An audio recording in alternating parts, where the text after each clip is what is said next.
What do you do when your brother raises a glass of champagne at your father's funeral, next to the casket in a bright blue suit with a gold tie, and says he's been waiting for this day his whole life? That was Corbin.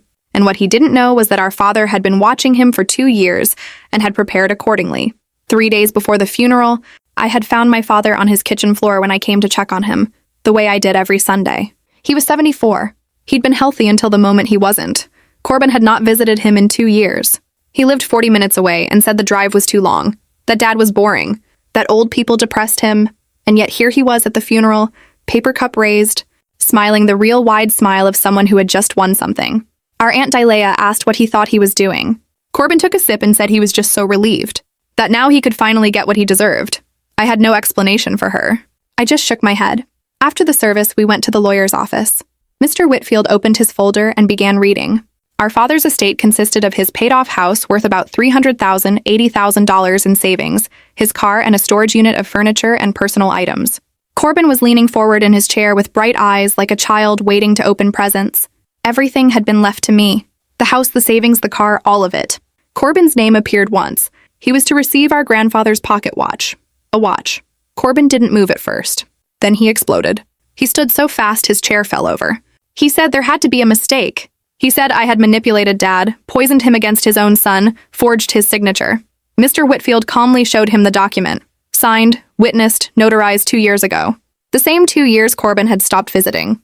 The same 2 years he had told our father he didn't have time for him anymore, that his house smelled like old people, that he couldn't stand being there. Then Mr. Whitfield said there was a letter. He handed me an envelope with my name on it in my father's handwriting. I opened it and read it aloud because Corbin was demanding to know what it said. The letter was short. It said Dad loved both his children, but love and inheritance were different things. It said I had been there every week for 15 years, driving him to appointments, helping with bills, sitting with him when he was lonely. It said Corbin had told him, to his face during an argument about why he never visited, that he was just waiting for him to die so he could have his money. He probably didn't remember saying it. Our father remembered. He was giving his estate to the child who wanted him, and not the child who wanted his money. Corbin grabbed the letter from my hands and read it again, as if the words would change if he stared hard enough. Then he tore it up. Mr. Whitfield pressed a button on his desk phone and asked his assistant to call building security. Corbin stood in the middle of the office holding torn pieces of our father's last letter, looking at them like he couldn't believe what he'd just done. Then he looked at me and screamed that I was a snake who had spent 15 years poisoning Dad against his only son. He called me a manipulator who had pretended to care about an old man just to steal his money. I sat frozen. My hands were shaking. No words came out. Mr. Whitfield positioned himself between us and said the torn letter changed nothing. He had copies, and the original was on file with the court. He asked Corbin to leave. A security guard appeared in the doorway. Corbin screamed that he wasn't leaving, that he would get a lawyer, that he would prove Dad wasn't in his right mind when he changed the will. His wife, Lena, who had been sitting quietly in the corner the whole time, touched his arm. He jerked away from her, told her she was supposed to be on his side. She looked at me and mouthed the words, "I'm sorry." Then she followed him out. At the door, he stopped and pointed at me. He said this was not over. He said I would pay for what I'd done. Then he was gone. The weeks that followed were sleepless and disorienting. My phone filled with calls and texts from relatives who'd heard Corbin's version. The family split. The formal contest arrived in the mail. His lawyers accusing me of undue influence and elder abuse, claiming Dad had lacked testamentary capacity. Each word felt like an attack. My best friend Priya's husband Omar handled estate disputes. He reviewed everything as a favor and told me plainly that Corbin's case was extremely weak. The will had been changed 2 years before Dad died, when he was clearly healthy and competent. The letter explained his reasoning in his own words. Our Aunt Dilea had witnessed the argument firsthand and was prepared to testify.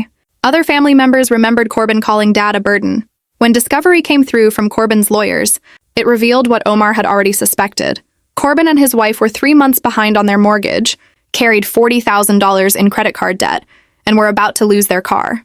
His financial crisis had predated our father's death by years. Omar said this actually helped us.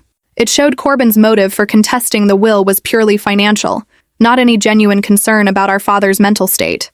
I thought about settling.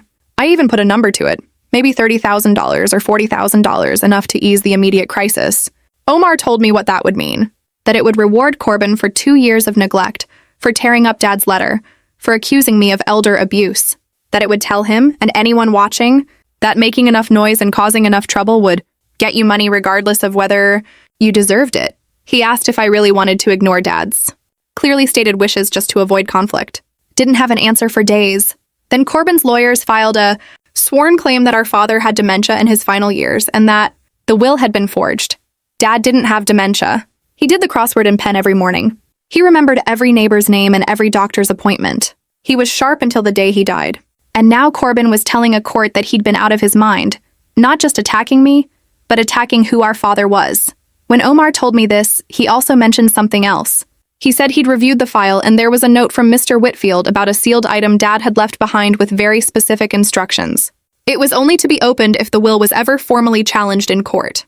Corbin had now done exactly that. I remembered the thick envelope in Mr. Whitfield's locked drawer. I remembered him saying he hoped it would stay sealed. The deposition was set for a Wednesday morning. Both lawyers would be there. Corbin would be there. Mr. Whitfield would bring the sealed item, legally bound to do so by our father's written instructions. I barely slept the night before. I didn't know what was inside. Part of me was afraid Dad had written something I wasn't prepared to read. Part of me was afraid it was nothing at all. Corbin arrived in an expensive suit looking confident. He smirked when he saw me. His lawyer announced they were prepared to prove lack of capacity and question the signature's authenticity. He said they intended to bring in a handwriting expert. Then Mr. Whitfield raised his hand.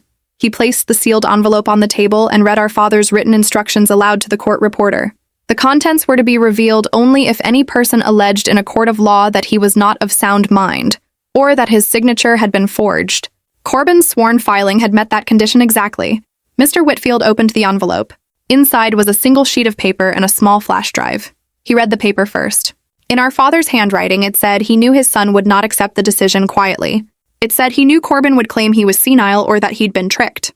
It said he'd made a recording so no one could ever say those things about him after he was gone. He plugged the flash drive into a laptop and connected it to the screen on the wall. And there was our father. He was sitting in his favorite chair in his own living room, wearing the blue cardigan I had bought him 3 Christmases ago. He looked healthy. He looked calm. He looked directly into the camera. He said his full name. He said the date, the same week he'd changed the will. He said he was making this recording of his own free will, that no one was in the room with him, that no one had told him what to say. He recited the day of the week, the name of the current president, the address of the house he was sitting in, the name of his blood pressure medication. His voice was steady. His eyes were clear. Then he spoke about me. He said I had come to see him every Sunday for 15 years without fail. He said I'd driven him to every appointment and sat with him on nights he couldn't sleep. He said I had learned his mother's soup recipe because I wanted a piece of her to keep.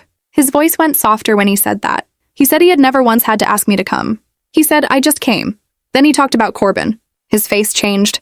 He said 2 years ago he'd asked his son why he never visited anymore. Corbin had gotten angry. He had told Dad to his face, in that very living room, that he was tired of pretending to care about a boring old man, and that he was just waiting for him to die so he could finally get his money and fix his life. Our father looked into the camera and repeated those words slowly, so there could be no mistake. He said his sister Delea had been in the kitchen and had heard every word. Then he looked into the camera and spoke directly to Corbin. Corbin, if you are watching this, it means you did exactly what I knew you would do. It means you dragged your sibling into a courtroom and told a judge I was out of my mind. I was not out of my mind, son. I was heartbroken. I left everything to the child who wanted me and nothing to the child who wanted my money. And this recording is proof that I knew exactly what I was doing and exactly why. I loved you your whole life. I just couldn't reward you for waiting for me to die. He reached forward and turned off the camera. The screen went black. The conference room was completely silent. The court reporter had stopped typing. Aunt Delea was crying quietly beside me. I could not breathe. Corbin was staring at the black screen. The smirk was gone. His face had drained of all color. His mouth was open and no sound came out. His lawyer had set down his pen. There was no forging a video. There was no arguing that a man reciting the date and the president and his own address was senile. Dad had seen this moment, coming 2 years before it happened, had sat down in his own living room in his own cardigan, and made sure he would have the last word. Mr. Whitfield asked Corbin directly whether he wished to withdraw the contest. Corbin looked away from the screen. He looked at me for the first time in 2 years. He didn't look angry. He just looked like a man who had lost. He opened his mouth. I waited for him to scream, to accuse me again, to say anything. Instead, he closed his mouth. He looked down at the table. In a voice so quiet I almost couldn't hear it, he said he withdrew the contest. He stood up, picked up his coat, and walked out without looking at me again. His lawyer followed. The elevator doors opened and closed in the hallway. The office was quiet. Aunt Dilea put her hand over mine. I stared at the black screen where my father had been. I didn't feel like I had won anything. I just felt like for the first time since I'd found him on that kitchen floor, he had been able to speak. Corbin had spent 2 years telling everyone I was a liar and a manipulator. And in the end, it wasn't me who proved him wrong. It was our father, sitting in his favorite chair in the cardigan I gave him, telling the truth one last time.